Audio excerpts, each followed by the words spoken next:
Why rest doesn't feel restorative anymore. Welcome to the Midlife Capacity Conversations, episode 4. I'm Jen Churchill. Can I ask you something? Have you ever finally had a moment to yourself and instead of feeling restored, you feel strangely flat? You sit down, you stop, maybe even you cancel something you didn't really want to do anyway, and you think, good, I can finally rest. But then the rest doesn't land. You scroll a bit, you make a cup of tea, you sit on the sofa, and instead of feeling better, you feel oddly the same, or sometimes worse. Restless, tired but wired, drained but unable to properly switch off. And then the thought creeps in quietly, why am I still like this, even when I've stopped? If that sounds familiar, I want to start by saying something clearly. This is not a character flaw, and it's not you failing at rest. It's something far more interesting than that. It's capacity. I remember a phase where I genuinely thought I just needed more rest. So I tried to do it properly. Early nights, lying down earlier, cancelling things, protecting space in my diary. But what confused me was this. Even when I technically rested more, I didn't feel restored. I still woke up tired. I still felt slightly on edge. I still had that sense that my brain was already on before I'd even opened my eyes. And I kept thinking, this doesn't make sense. I'm resting, so why am I not recovering? What I didn't understand at the time is something that I now see very clearly in midlife. There is a difference between stopping and recovering, and most of us were never taught the difference. Let's gently bring in a way that helps to work out what's actually going on. Think of your brain like a system. Even when you stop working, even when you sit down, even when you physically rest, those background processes don't automatically close. They keep running.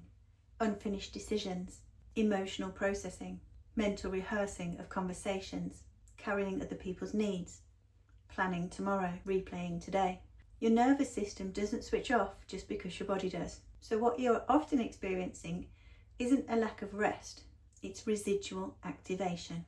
Your system is still processing life. And here's where it gets really important.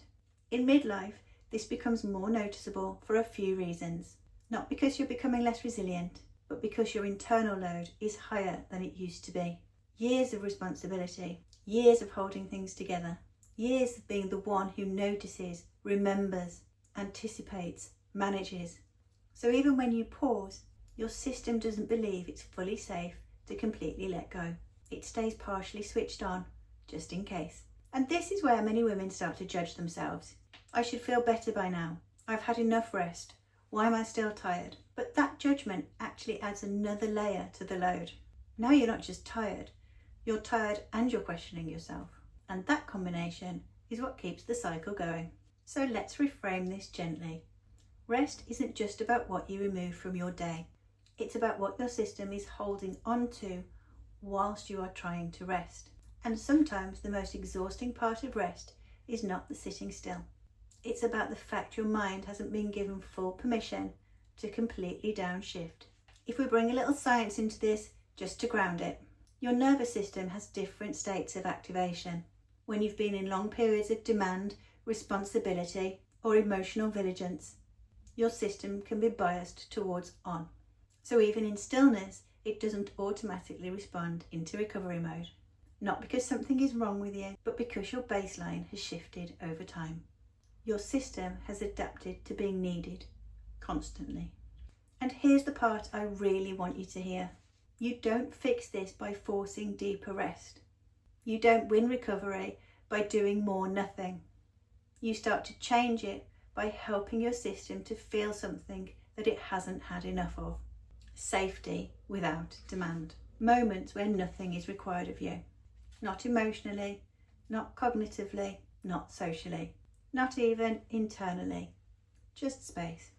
So instead of asking, why am I still tired even when I rest? Try this question instead. What is still running in me that hasn't had a chance to settle yet? No judgment in it, just awareness. Because awareness is what starts to release the grip, not force, not discipline, not trying harder. Here's a small experiment for you this week.